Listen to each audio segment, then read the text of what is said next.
It looks like Mr. Kidswatter is getting his chapter after all. Chapter 17, The Best Principal Ever. Mrs. Jewls went from desk to desk, handing back everyone's history homework. "Nice job, Eric," she said to one of the Erics. "Well done, Eric," she said to another. "You better study the history of cabbage," she told the third Eric. "The ultimate test is coming." The third Eric, naturally, was Eric Ovens. He thought he knew all about the history of cabbage and felt bad when he saw his homework grade. Then he realized that Mrs. Jewls had given him Eric Bacon's paper by mistake. It turned out that Eric Bacon had Eric Fry's homework and Eric Fry had his. They switched papers. Mrs. Jewls moved on.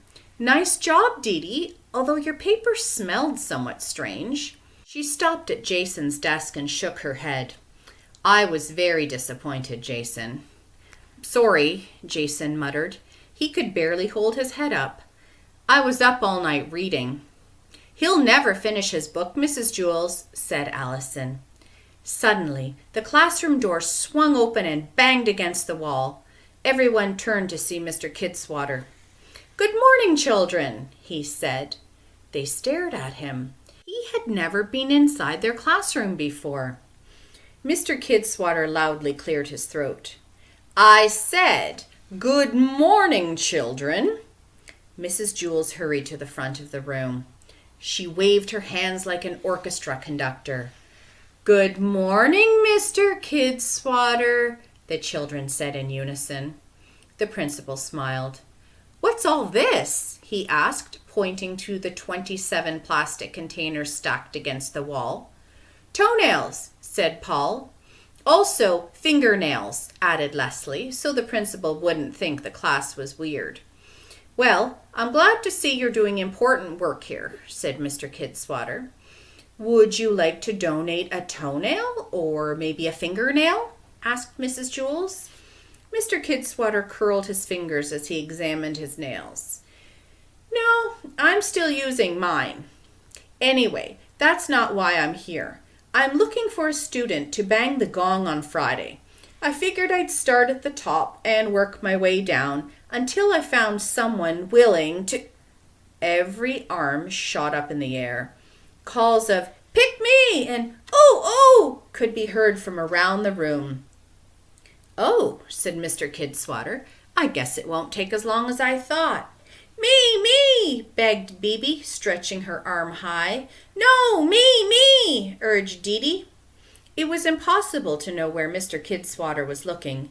He wore mirrored sunglasses, even indoors. Joy had both hands raised, doubling her chances of being picked. "You're the best principal ever!" she called out. Mr. Kidswatter's head turned. "You!" he boomed, pointing his finger. Everybody groaned, except for the one person he had chosen. "Me?" Stephen asked meekly. "You?" asked Mr. Kidswatter, sounding somewhat surprised.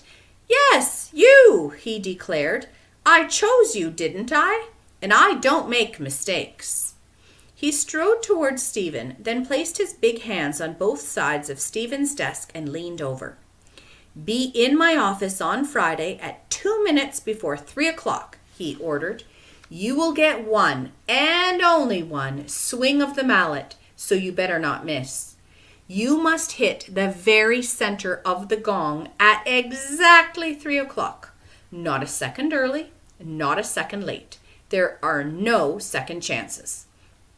Stephen's right leg was shaking. The principal straightened up and headed toward the door. "Goodbye, children," he said. He stopped. He waited. He folded his arms across his chest. Mrs. Jewls waved her arms like an orchestra conductor. "Goodbye, Mr. Kidswatter," everyone said together. As soon as the principal was gone, everyone crowded around Stephen's desk. "You are so lucky," said Jason. "This is the best thing that has ever happened to anyone in our class," said Jenny. "You better not blow it," said Joy, "or else no kid will ever get to ring the gong again." "Can you even lift the mallet?" asked Terence. Stephen didn't say anything. He hadn't heard a word they said. It was as if the moment Mr. Kidswatter had said, "You," someone had banged a gong inside Stephen's head. Gong!